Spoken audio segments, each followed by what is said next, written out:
అంటే common man's ఎందుకు పిలిచారు మళ్ళీ వాళ్ళు? వాళ్ళు షో హైప్ తెచ్చుకోవాలి, మేము కామన్ మ్యాన్స్ తీసుకుంటున్నాం అని చెప్తారు. చెప్పేది ఒకటి చేసేది ఒకటి, తీసుకుంటలేరు. కామన్ మ్యాన్స్కి న్యాయం జరుగుతుంది. న్యాయం జరగాలంటే ఏం చేయాలి కామన్ మ్యాన్స్ని? ఇప్పుడు వీడియోలో ఇప్పుడు మన ఇంటర్వ్యూలో కూడా చాలామంది కామెంట్లు కానీ షేర్లు కానీ కామన్ మ్యాన్ తీసుకోవాలి అని మీరు సపోర్ట్ చేస్తే అట్లీస్ట్ నాకు వైల్డ్ కార్డ్ అన్న అంటే మీరు అనుకోవచ్చు వీని ఆశలు ఇంకా చావలేదు, ఇంకా ఆశలు సజీవంగా పెట్టుకుంటూ ఎట్లా తీసుకుంటారు అనుకుంటున్నామో వీని మూర్ఖత్వం అని మీరు అనుకున్నా సరే నేను చెప్తున్నా. ఏంటంటే వైల్డ్ కార్డ్ ఎంట్రీ అన్న నాకు వస్తే నేను వైల్డ్ కార్డ్లో హిందీ బిగ్ బాస్లో వైల్డ్ కార్డ్లో ఎంట్రీలో వెళ్ళి ఎల్వేష్ యాదవ్ విన్నర్ అయ్యిండు. తెలుగు బిగ్ బాస్లో నాకు వైల్డ్ కార్డ్ ఇస్తే నేనే విన్నర్ కూడా అవుతాను. నీకు అసలుకే దిక్కు లేదంటే వైల్డ్ కార్డ్ ఎంట్రీ ఇస్తారా నీకు? ఇవ్వాలని కోరుకుంటున్నాను. అంటే కామనర్స్ ఒక మాట అన్న, కామనర్స్ ని పిలిచి అవమానించడానికి మమ్మల్ని పిలిచారని చెప్పినావు. ఏమైంది నీకు అవమానం? ఇన్సల్ట్ అలా చేసిరు, అవమానం చేసినట్టే. ఏం చేసిరు? నువ్వు ఈ సక్సెస్ పనికిరావు, ఏదైనా టాస్క్ ఇచ్చి ఇప్పుడు ఒక టాస్క్ ఇచ్చి నువ్వు ఇది చెయ్యలేదు అంటే ఓకే, నువ్వు బిగ్ హౌస్లో కూడా వెళ్ళి సిద్దిపేట మోడలే అంటావా, ఇట్లా అంటే నువ్వు అసలు పనికిరావు ఇదంతా అనే బదులు టాస్క్ ఇచ్చి నువ్వు ప్రూవ్ చేసుకోలేదు, పెర్ఫామ్ చేయలేదు అని కొన్ని పారామీటర్స్ మీద ఇట్లా చేస్తావా ఓకే సరే నేను అన్ఫిట్ అని చెప్పుకోవచ్చు. డైరెక్ట్ మీరు అన్ఫేర్గా రిజెక్షన్ చేస్తున్నారు అంటే అది ఇన్సల్ట్ లాగానే, ఇన్సల్ట్ గా ఫీల్ అయ్యా. నీకు కూడా ఒక డైలాగ్ చెప్పమన్నారు కదా, డైలాగ్ చెప్పమంటే ఊరు అవతల వెళ్ళి మళ్ళీ వచ్చిన జగడమే అనుకుంటా, అదేం డైలాగు? అదే ఏదైనా ఒక డైలాగ్ చెప్పన్నారు. అవును, చెప్తే పోకిరి స్పూఫ్ చేసిన నేను కొమర్చెరు కాడ పనిచేసేటప్పుడు, సిద్దిపేటకి ఎప్పుడు వచ్చామన్నా కానే కొమర్చెరు చూసామా లేదా అని జగడమే అని ఫన్నీగా రన్నింగ్ చేసిన, అది బాగా మందికి చాలా మందికి కనెక్ట్ అయింది కామెడీగా ఫన్నీగా. అట్లా అదే చేసి చూపెట్టిన, డైలాగ్ చెప్పి రన్నింగ్ చేసిన జగడమే. మళ్ళీ వాళ్ళు కూడా ఏమనుకున్నారు, బిగ్ బాస్ లోపల పంపిస్తే జగడమే అని కూడా గేట్ దాటిపోతాడని ఇక అవసరమా అని బయటకు పంపించారు వాళ్ళు. బహుశా అంతే జరగదు. అంతే. మళ్ళీ ఇగో నీ టాలెంట్ ఏంది అక్కడ అదే చూపెట్టినావు, వీడియోలో అవే ఉన్నాయి, ఇక డిఫరెన్స్ ఏముంది నీ దాంట్లో అని వాళ్ళకి అర్థమైంది. డిఫరెంట్ అంటే సంథింగ్ స్పెషల్. నువ్వే జూరీగా ఉంటే అంటే అక్కడ జడ్జెస్ నవదీప్ గారు, అభిజిత్ అండ్ బిందు మాధవి వాళ్ళు ముగ్గురు కూర్చున్నారు కదా, నువ్వే అక్కడ జడ్జి ఉంటే నీలాంటి వాడు వస్తే నువ్వు సెలెక్ట్ చేస్తావా? సెలెక్ట్ చేస్తా, ఎందుకంటే వీని ఇమేజ్ టీఆర్పీకి వర్కౌట్ అవుతుంది. టీఆర్పీ పక్కన పెట్టు, టీఆర్పీ అని చూసుకుంటే చెత్త కలిసిపోతుంది. గతంలో కొన్ని బిగ్ బాస్ సీజన్స్ చూసావు కదా, నీకు నచ్చని కంటెస్టెంట్ ఎవరు చెప్పు? అభిజిత్ గారు. జడ్జి కాదు, నచ్చని కంటెస్టెంట్ కూడా ఆయన ఇంతకుముందు బిగ్ బాస్ పోయింది కదా. ఎవరు నచ్చలే? అభిజిత్. ఎందుకు? ఎందుకంటే వెజ్ ఫ్రైడ్ మోమో చెప్పింది కదా, చెప్పి నువ్వు చెప్పరా ఫోటో తగలబెట్టింది. ఎందుకంటే తను ఆడే గేమ్ విధానం అంత నచ్చలేదు నాకు. దానికి నచ్చలేదు. ఆయన విన్నర్ ఎట్లయినా అంటే ఇంతమంది ఓట్లేసి గెలిపించిన వాళ్ళందరూ పిచ్చోళ్ళ అది కాదు కానీ, కాకపోతే ఇంకా అంతేందుకు పల్లవి ప్రశాంత్ కూడా నచ్చలే. ఇంకో కంటెస్టెంట్ చెప్పమంటే ఎందుకు? లోపల ఒక రకంగా ఉండు, బయట ఒక రకంగా ఉండు. లోపల ఏ రకంగా ఉన్నాడు, బయట ఏ రకంగా ఉన్నాడు?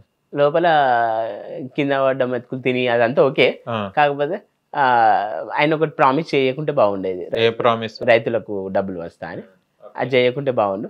ఇంకోటి ఏంటంటే నజీమన్ననే రిఫర్ చేసిండు ప్రశాంత్ని బిగ్ బాస్ హౌస్కి, నన్ను కూడా అన్ననే రిఫర్ చేసిండు, నన్ను సయ్యద్ అబ్బును ఇంకో తమ్ముని కూడా చేసిండు. ముగ్గురిది ఒక్కొక్క స్టేజ్లో రిజెక్ట్ అయింది.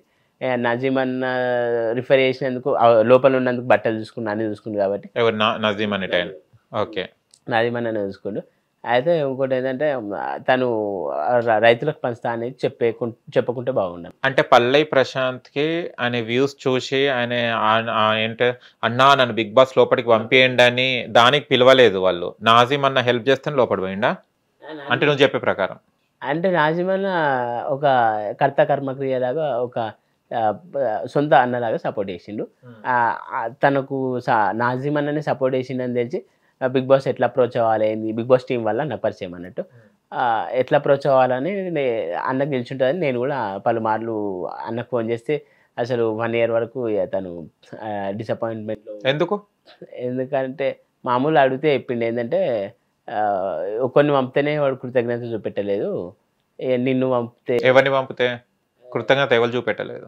పల్లవి ప్రశాంత్ నజీమన్న పంపిస్తే నజీమన్నకు కృతజ్ఞత పెట్టకుంటే అన్న అనుకుండట, వాడే ఇట్లా చేసి కృతజ్ఞత లేకుండా నిన్ను పంపిస్తే నువ్వు కృతజ్ఞతగా ఉండవేమో అని అన్నాడు. కానీ అన్నారు కానీ వీళ్ళన్ని వీడియోస్ కలిసి చేస్తున్నారు కదా వాళ్ళిద్దరు, మళ్ళీ కలిసి బర్త్డేకి పోతున్నారు, అన్ని చేసుకుంటారు మళ్ళీ కలిసిదట. అవన్నీ ఇక చిన్న చిన్న అయిపోయినాయి మనస్పర్తలాగా, మళ్ళీ మేము కలిసిపోయినాం. అంటే డిప్రెషన్కి వెళ్ళాల్సిన అవసరం ఏముంది? డిప్రెషన్ గురించి ఫోన్ చేసి కన్ఫర్మ్ చేసుకోండి, ఏముంది? ఎందుకు మాట్లాడతాడా? మాట్లాడండి. అసలు మరి అతను ఎవరి వల్ల నువ్వు డిప్రెషన్‌లోకి వెళ్ళావు? మరి ఈయనని ఎందుకు రిఫర్ చేసినావు? ముందు ముందు కూడా ఇంకా ఎవరినన్నా చేస్తావా? చేయకుండా ఉంటేనే బెటర్ అని మీరు ఏ విధంగా అంటే చేయకుండా పెట్టారంటే నేను ఇంటర్వ్యూలో ఉన్నా సార్తో అన్న. హలో హలో నమస్తే, నాజిం గారండి మీరు? నేను యాంకర్ అహ్మద్ మాట్లాడుతున్నాను, హిట్ టీవీ నుంచి వెళ్ళి. చెప్పండి అన్న. ఏదో మీరు పల్లె ప్రశాంత్కి ఏదో బిగ్ బాస్కి పంపించారు, ఇది మన ఏమంటున్నాను సిద్దిపేట మోడల్ మనతో ఉన్నాడు. అయితే తను ఏమంటున్నాడంటే నేను నాకు నాజీం అన్ననే పంపించాడు, మాకు రెఫర్ చేయడం జరిగింది అగ్ని పరీక్షకి.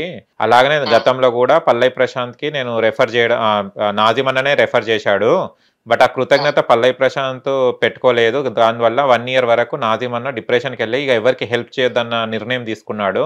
ఇప్పుడు ఆ పల్లె ప్రశాంత్ వల్ల మేము కూడా ఇవాళ సఫర్ అవుతున్నామని అంటున్నాడు. అసలు డిప్రెషన్కి వెళ్ళాల్సిన అవసరం ఏమొచ్చిందండి మీకు? అంటే నేను అంతా ఇప్పుడు ఆ డిస్కషన్ చేయాల్సుకోలేదు, ఇప్పుడు బాగానే ఉన్నాం మేము. ఇప్పుడు అదే నేను అడిగాను, మళ్ళీ వీడియోస్ పెడుతురు, బర్త్డే పార్టీలు చేస్తారు కదా, చిన్న చిన్న ఇష్యూస్ వచ్చినాయి, సార్ట్ అవుట్ అయిపోయింది. ఓకే. అంటే వచ్చిన తర్వాత ఆబ్వియస్లీ బిగ్ బాస్ విన్నర్ అయినప్పుడు అంటే మా ప్రాబ్లం ఏం లేదు. అంటే వెళ్ళేటప్పుడు మనకు క్లోజ్ గా ఉండి మంచిగా ఉన్న తర్వాత సడన్ గా విన్నర్ అయిన తర్వాత ఆ యాటిట్యూడ్ చేంజ్ అవుతుంది కదా. సో అది మనం ఎవరైనా తీసుకోలేం కదా. అంటే ఒకరు ఫుడ్ పెట్టాం కదా, సో అది రిటర్న్ లో మనం ఆ క్యాండిడేట్ అంటే వచ్చిన తర్వాత అన్న థ్యాంక్ యూ అని ఒక మాట అంటే ఇప్పుడు దానికి ఏం లేదు. కానీ ఆ టైంలో మరి మేబీ పక్కన ఉన్న వాళ్ళను తెలియదు కొంచెం చేశాడు ఇలా. సో తర్వాత సార్ట్ అవుట్ ఆయన కలిశాడు, సారీ అన్నది జనరల్ గా మాట్లాడుకున్నాం, అయిపోయింది. ఇది అది ఎక్కువ మాట్లాడదలుచుకోలేదు నేను, ఎందుకంటే ఓకే ఈయన చెప్పాడు మాకు తెలియదు, మీరే బట్టలు పల్లె ప్రశాంత్ కి మీరే బట్టలు తీసుకెళ్లి ఇవ్వడము అవన్నీ చేసాం, అవన్నీ చేసాం, హెల్ప్ చేసి ఉంటది కదా ఆబ్వియస్లీ. అంటే సపోర్ట్ చేసి హెల్ప్ చేసి గెలవాలని కోరుకొని చేసిన తర్వాత మళ్ళీ ఎలా కాంప్రమైజ్ అయ్యారు ఇద్దరు? కాంప్రమైజ్ ఏం లేదండి, అది డీలింగ్ లా పెద్ద డీలింగ్ ఏమన్నా ఏం కాదు. కానీ ఓకే, కానీ ఈయన బాధపడుతున్నాడు, మీ సిద్దిపేట మోడల్ బాధపడుతుండ అంటే ఈయన అంటే ఆయన వల్ల ఇప్పుడు నాకు కూడా పంపించడేమో అని ఈయన బాధపడుతున్నాడు. ఆబ్వియస్ అట్లేం లేదు. యాక్చువల్లీ సీజన్ 8 కి మనోడు కాల్ చేసిండు 7 అయిపోయిన తర్వాత. ఓకే, ఆ టైంలో కాల్ చేసేస్తుంటే నేనే పెద్ద రెస్పాండ్ కాలే, లిఫ్ట్ చేయలే. ఎందుకు అంటే కొంచెం నేను అంటే డిసప్పాయింట్ ఉంటుంది కదా ఆబ్వియస్లీ. మనకి హెల్ప్ చేసినప్పుడు రిటర్న్ లో ఇట్లా చేసినప్పుడు అందరు ఫ్రెండ్స్ రిలేటివ్స్ ఫ్యామిలీ వాళ్ళు వీళ్ళు అడిగారు, అన్నారు ఓకే ఏంటి ఇట్లా చేశారు, అందుకే నీది నువ్వు చూసుకోవాలి, అనవసరం ఎందుకు వాళ్ళకి ఇలా సపోర్ట్ చేయడం, ఇది లాస్ట్ కి అందరు ఇలాగే అవుతారు అనేది ఒకటి చెప్పారు అన్నట్టు. అది చెప్పేసరికి నాలో స్ట్రాంగ్ అయిపోయింది, నిజమే కదా మనది మనం పోడ్చుకోవాలి ఫస్ట్ అన్నట్టుగా. ఆ పాయింట్ ఆఫ్ వ్యూ లో నేను ఆ టైంలో డల్ అయ్యి ఇంకా ఫోన్ రెస్పాండ్ కావాలి. యాక్చువల్ అతను అలాంటి వాడని నేను చెప్పట్లేదు, బట్ ఇక్కడ ఇలా జరగడం వల్ల ఆబ్వియస్లీ మంచోళ్ళకి కూడా ఒక సపోర్ట్ ఉండకుండా అయిపోతుంది. కానీ అందరు ఏమనుకున్నారంటే ఇప్పుడు అన్న నన్ను రైతు బిడ్డని నేను ఇంట్లోకి పంపియండి అంటే బిగ్ బాస్ వాళ్ళు కాల్ చేసి పిలిచారేమో అని ఇప్పటిదాకా తెలుసు. కానీ ఇప్పుడు చింటూ మోడల్ చెప్పేదాకా సిద్దిపేట మోడల్ చెప్పేదాకా మాకు తెలియదు. మీరు సపోర్ట్ చేశారు, మీరు దీని కర్మ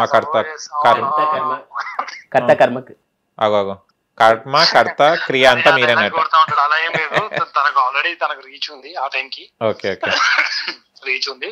బట్ ఆ టైంలో మనం ఒక సపోర్ట్ గా ఉండి సీజన్ 6 కి తీసుకెళ్ళడం, కూర్చోబెట్టడం, 7 కి కష్టపడడం, లెటర్ రాయడం అని చాలా అంటే మావాడు గెలవాలి అనుకుంటాం కదా మొక్కకి విత్తు పెట్టి అది పైకి వెళ్తుంటే మనం హ్యాపీ ఫీల్ అవుతాం కదా, ఎందుకంటే మనమే చేసినామనే ఫీలింగ్ ఉంటుంది కదా మనకి. ఇంకొకటి నాజిం అదే మొన్న ఇప్పటిదాకా నాకు ఇంటర్వ్యూ కన్నా ఒక పిక్ చూపెట్టాడు, మీరేదో ఆయన ఆడియన్ గా కూడా పల్లె ప్రశాంత్ కి ఆడియన్ గా కూడా తీసుకెళ్లారు కదా, అదొక పిక్ చూపెట్టాడు ఇప్పుడు, అంటే ఆఫ్ ద కెమెరాలు చూపెట్టాడు. ఓకే, ఏ సీజన్ కండి అది? సీజన్ 6 లో ఆడియన్స్ తీసుకెళ్ళాము. ఓకే, పల్లె ప్రశాంత్. ఓకే, పల్లె ప్రశాంత్ సీజన్ 6 లో ఆడియన్స్ తీసుకెళ్దాం అంటే తీసుకెళ్ళాం. అప్పుడు మంచి అంటే మనోడు చాలా అంటే వెళ్ళిపోవాలి పాపం, చాలా ఇబ్బంది అంటే డిప్రెషన్ ఫీల్ అయిపోయింది అన్నట్టు, అవ్వాలి అని. సర్లే అని సీజన్ 7 టైమ్ లో బాగా తిరిగినాము, 6, 7 లో బాగా తిరిగినాము. సో 7 టైం కి సోహెల్ దగ్గర తీసుకెళ్ళడం, అక్కడ నుంచి అంతవరకు బిగ్ బాస్ సోహెల్ అప్పటి వరకు తనకి కాంటాక్ట్స్ ఏం లేవు ప్రశాంత్ కి. సో ఆ రకంగా తీసుకెళ్లడం, అక్కడ అతను కూడా అన్న కూడా సపోర్ట్ చేయడం, అలీరజా బ్రోని కూడా ఒక 2 times కల్పించినాం అన్నట్టు. అక్కడ కొంచెము అట్లా విశ్వ ఉన్నాడు కదా, ఆ విశ్వ అడగడం ఆల్మోస్ట్ అంటే బిగ్ బాస్ సంబంధించిన అందరినీ టచ్ చేపించాను అన్నట్టు. సో అలా టచ్ చేయడం, మనోడు అక్కడే బీజం పోసుకొని అదే ఇయర్ కి అయిపోవడం, అంటే చాలా మంది ఫాలోవర్స్ ఉంటారు, అట్లా ఉన్న వాళ్ళు చాలా మంది ఉంటారు, కానీ అవునవును అందరికి అవకాశం రాదు కదా, సేమ్ ఫాలోవర్స్ చాలా మంది ఉంటారు. నిజం నిజం. బట్ ఆ టైంలో ఏదో ఒక మిరాకిల్ జరుగుతుంది కదా, షైన్ అయ్యేది. అట్లా అయిపోయింది మనకి. లక్ కూడా కలిసి వచ్చింది, టైం కి వెళ్ళడము, లోపల ప్రాపర్ గొడవ రావడం, కామన్ కాబట్టి మనం సపోర్ట్ చేయడం, అన్ని రకాలుగా విన్నర్ అవడం, ప్రతిదీ లక్ అన్నట్టు. ఓకేనండి, ఓకే సరే. ఇక మొత్తం అయితే ఈయన ఇంటర్వ్యూ అవుతుంది. ఓకేనండి, thank you so much. Thank you. Hit TV app, ఇందులో short news, live news, entertainment shows, movies, digital magazines తో పాటు మీ జిల్లా వార్తలను కూడా ఫ్రీగా చూడొచ్చు. ఇంకెందుకు ఆలస్యం, వెంటనే హిట్ టీవీ యాప్ ని డౌన్లోడ్ చేసుకుని ఫ్రీగా ఎంటర్టైన్మెంట్ పొందండి. Hit TV app, hit TV app, please download hit TV app. Hit TV app ని ఫ్రీగా డౌన్లోడ్ చేసుకుని ఎంజాయ్ చేయండి. మీకు నచ్చిన ఎంటర్టైన్మెంట్ కోసం హిట్ టీవీ యాప్ ని ఫ్రీగా డౌన్లోడ్ చేసుకుని ఎంజాయ్ చేయండి. హిట్ టీవీ యాప్ ని డౌన్లోడ్ చేసుకుని ఆస్వాదించండి, ఆశీర్వదించండి. ఇంతమంది సెలబ్రిటీలు హిట్ టీవీ యాప్ ని డౌన్లోడ్ చేసుకోండి అని చెప్తున్నారంటే ఎంత మంచి యాప్ ఆలోచించండి. అమెరికా అమెరికా అమెరికా అమెరికాలో చదవాలనుకునే వాళ్ళకి విశ్వసనీయమైన పేరు మన శౌర్య కన్సల్టెన్సీ. UK లో 1 year masters, UK లో 1 year masters, 2 years work permit up to 5 years visa. Contact Shaurya Consultancy. Contact 89851 89851.